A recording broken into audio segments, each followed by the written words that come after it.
메이저리그 전경기 리뷰를 한눈에 오늘의 MLB 이제 네이버 프리미엄 콘텐츠에서 만나보세요. 2024 KBO 리그 MVP 수상을 눈앞에 둔 김도영이 한국 야구 대표팀에서도 맹활약을 펼쳤습니다. 현장의 MLB 전문 기자도 깜짝 놀란 김도영에 대한 이야기 한번 나눠보도록 하겠습니다. 네, 어제 대만 타이페이의 이 티엔무 구장에서 열린 프리미어 1, 2 대한민국 대표팀과 쿠바의 경기 다들 보셨을 것 같은데요.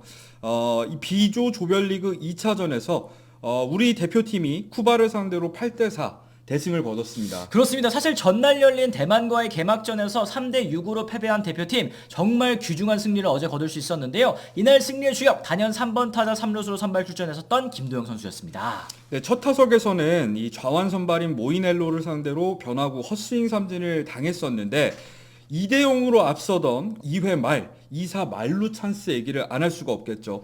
초구 패스볼을 잡아당겨서 좌익수 키를 넘기는 정말 커다란 말루 홈런을 때려냈는데 이 한 방으로 대표팀이 6대0으로 달아날 수 있었고 이게 가장 그날 경기에 있어서 중요한 포인트가 아니었나 생각을 합니다. 그렇습니다. 이 모이넬로 선수 2회를 끝으로 조기 강판되면서 2이닝 6실점으로 고개를 숙였고요. 이 모이넬로라는 선수가 사실 올 시즌 일본 프로야구 소프트뱅크 소속 좌완 파이어볼러거든요. 25경기 11승 5패 163이닝 동안 평균 자책점 1.88을 기록한 특급 에이스란 말이죠. 그렇죠. 모이넬로가 기록한 평균 자책점 1.88은 퍼시픽 리그 1위 기록입니다. 그런 압도적인 에이스를 상대로 김도영 선수가 이 두 차석만의 타이밍을 맞춰서 정말 커다란 말루포를 때려낸 거죠. 그렇습니다. 이 김도영 선수의 활약 여기서 끝나지 않았는데요. 5회 말 세 번째 타석에서도 우익수 앞 떨어지는 안타를 때려내고 과감한 주루 플레이로 2루까지 도달하는 장면 정말 인상적이었어요. 그렇죠. 그때 이제 쿠바 우익수 같은 경우에는 김도영 선수가 2루까지 뛸 거라고 생각을 하지 못한 듯이 이 중견수 쪽을 바라봤거든요. 그 틈을 놓치지 않고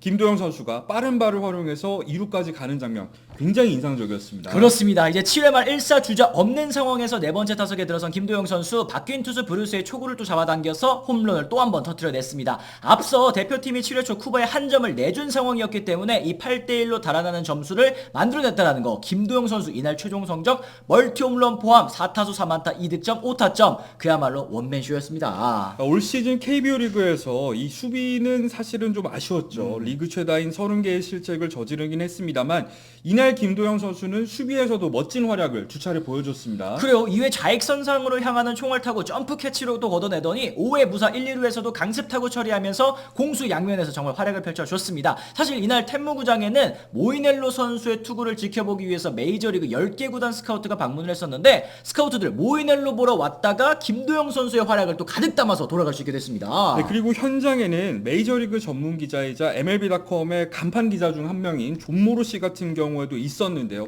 김도영 선수의 활약을 보면서 그야말로 감탄을 했습니다. 그래요. 이게 경기 도중에 자신의 SNS에 업로드한 문구였습니다. 김도영이 오늘 밤 글로벌 야구 스타로 등극했다. 말루 홈런과 2루타 그리고 3루에서 놀라운 두 번의 슈퍼캐치를 선보였다라고 얘기를 했는데 얼마나 감탄했고 얼마나 인상 깊게 봤으면 경기가 끝난 다음에 MLB 네트워크 프로그램에도 출연을 해서 화상 연결로 김도영 선수의 활약에 또 감탄한 내용이 또 있었거든요. 그렇죠. 3명의 다른 투수를 상대로 장타를 때려낸 선수가 이 21살의 최연소 포지션 플레이어라면 현장에 참석한 메이저리그 스카우트들의 관심을 끄는 거는 당연한 일이다. 이런 얘기를 했어요. 그렇죠. 이어서 김도영이 메이저리그에 진출하기에는 아직까지 몇 년이 남았지만 오늘 활약을 기억할 필요가 있다. 김도영은 3루에서 뛰어난 활약을 펼쳤고 수비적인 측면에서 물론 몇 가지 의문이 있지만 메이저리그에 진출한 한국 선수들을 생각해 봤을 때 그러니까 김하성 선수 그리고 이정호 선수를 또 언급을 하더라고요. 메이저리그에 진출하면 더 많은 발전된 모습을 보여줄 수 있을 것으로 예상한다 라고 이제 얘기를 했는데 요거는 이제 존 모로시 기자의 SNS에 가시면 영상으로 확인하실 수 있을 겁니다. 그렇죠. 이처럼 큰 기대를 받고 있는 김도영 같은 경우에는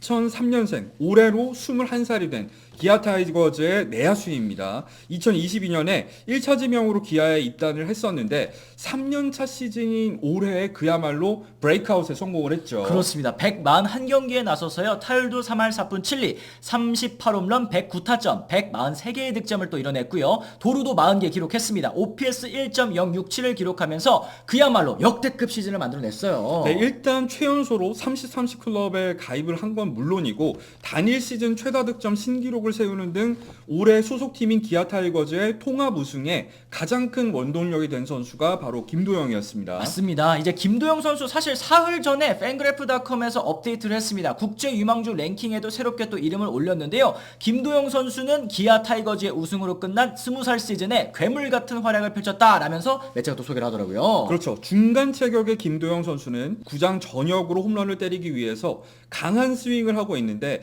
이런 타격 스타일로는 메이저리그 투수들을 상대할 수 있을지 장담하기 어렵다라고 말을 했지만 이후의 문장은 좀 인상적이었거든요. 그렇습니다. 만약 김도영이 힘이 더 붙고 스윙이 간결하게 나올 수 있다면 더 좋은 기회를 얻을 수 있을 것이라고 말을 했습니다. 그래요. 메이저리그에서 20에서 25홈런 정도를 때릴 수 있다라고 이제 평가를 하면서 기본적으로 모든 툴이 훌륭하고 상당히 빠르며 나이에 비해서 좋은 선수라고 또 평가를 했습니다. 5툴 플레이로서의 성장 가능성을 짚은 매체, 만약에 김도영이 지금 드래프트에 지명될 선수였다면 1라운드 후반감이라고 또 이렇게 평가를 해냈어요. 동시에 김도영 선수의 미래 가치를 두고 20-80 스케일로 평가를 했는데요. 타격 부분에서는 50점, 게임 파워는 55점, 로우 파워는 55점, 스피드 55점에 수비 55점으로 평가를 했습니다. 만약 김도영 선수가 예측대로 성장을 하게 된다면 메이저리그에서도 이할 중후반대의 타율과 함께 20개 중반대 홈런 그리고 도루 역시도 20개 이상 가능하다고 평가를 한 거죠. 그리고 메이저리그에서도 어쨌든 20-20이 가능하다. 그리고 이제 타율 같은 부분에서도 3할 못 치네 생각하실 수 있겠지만 메이저리그는 KBO 리그와 달리 또 3할 타자가 리그에 정말 드물지 않습니까? 그렇죠. 그런 점들을 생각을 했을 때는 이 컨택 부분에서도 기대 이상의 평가를 현재까지 받고 있습니다. 그리고 수비 측면에서도 일단 55점을 받았는데 후반기 들어서 사실 점점 적응하는 모습. 이 원래 유격수 보던 선수가 이제 3루수로 왔기 때문에 거기에 지금 앞뒤로 움직이는 타구 요게 좀 어려움을 겪었었는데 점점 적응하는 모습이 있었던 거 여러분들도 기억하실 것 같습니다. 그래서 그런지 수비 점수 평균 이상인 55점으로 평가받았다는 거 굉장히 좀 인상적이었네요. 그렇죠. 김하성 선수가 메이저리그 진출을 앞뒀을 당시에 팬그래프 평가와 비교하면은 김도영 선수의 이 성적이 어느 정도인지 대충 감을 잡을 수가 있는데요. 김하성 선수 같은 경우에는 타격 50점, 게임 파워는 45점, 로우 파워는 50점, 스피드는 55점에 수비 50점을 받았습니다. 김도영 선수가 대부분의 이런 20-80 스케일에서 김하성 선수보다 훨씬 압도적인 성적을 보여주고 있다는 거죠. 그렇죠. 이제 김하성 선수가 사실 메이저리그에 진출해서 이 KBO 리그에서 보여줬던 것보다 더 업그레이드된 측면들이 있지 않겠습니까? 아까 이제 존 모로시 기자가 얘기했던 것들도 메이저리그에 오면 더 발전할 수 있다라는 얘기를 한 이유가 아닐까 싶은데요. 어쨌든 이 김도영 선수 메이저리그에 진출할 수 있으려면 2028 시즌까지 KBO 리그에서 아직 4시즌이나 더 뛰어야 됩니다. 그렇죠. 아직까지 그리고 군 문제가 해결이 되지 않았기 때문에 이 4시즌 같은 경우에도 군 면제를 가정했을 때 가장 빠른 진출 시기라는 거죠. 그렇습니다. 일단은 뭐 WBC도 한 번 있고 아시안 게임도 있고 LA 올림픽까지 남아있는 그런 상황이기 때문에 이 앞으로의 활약도 계속 국가대표에서도 이어가고 리그를 지배하는 모습을 이어간다고 한다면 이정우 선수가 받았었던 6년 1억 1,300만 달러의 계약을 또 훌쩍 넘는 포스팅 금액도 가능하지 않을까라고 또 생각을 합니다. 현우 의원님께서 사실 어제 김도영 선수 활약 보시면서 정말 뒤집어지게 깜짝 놀라셨다고 하더라고요. 저 같은 경우에는 KBO 리그에서 보여줬었던 그 라인 드라이브성 홈런, 이 사실은 탱탱볼, 그러니까 공인구 반발력 문제로 인해서 좀 김도영 선수가 과대평가되는 측면이 있지 않나 싶은 생각이 조금은 드는 홈런들도 있었는데 어제 그 홈런을 공인구를 바꿔서도 때려내는 걸 보면서 그야말로 감탄을 했고요. 저는 좀 농담 좀 보태자면 기아 팬분들에게는 굉장히 죄송한 말이지만 김도영 특별법을 만들어야 된다. 네. 그래서 최대한 빨리 메이저리그에 진출시키는 게 KBO 리그 나머지 9개 구단 그렇죠. 팬들도 행복한 일이고 또 메이저리그 컨텐츠를 만드는 저희에게도 행복한 일이 아닐까라는 생각을 하게 됐습니다. 그렇습니다. 그만큼 어제 경기 김도영 선수의 활약이 또 압도적이었다는 뜻이니까요. 또 기아팬 여러분들께서도 앞으로도 더 많은 응원을 또 부탁드리도록 하겠고요. 이렇게 오늘 또 쿠바전 맹활약을 펼친 김도영 선수의 메이저리그 현지 기자 그리고 이제 스카우트들의 평가를 함께 살펴봤습니다. 여러분들의 의견은 어떤지 또 댓글을 통해서 달아주시길 또 바라고요. 오늘 저희 영상 유익하다고 느끼셨다면 좋아요, 구독, 알림 설정까지 꼭 부탁을 드리도록 하겠습니다. 저희는 또 다른 소식과 함께 다시 돌아오도록 하겠습니다. 지금까지 시청해주신 분들 모두 고맙습니다. 감사합니다. I'm ready to go. I'm ready to go.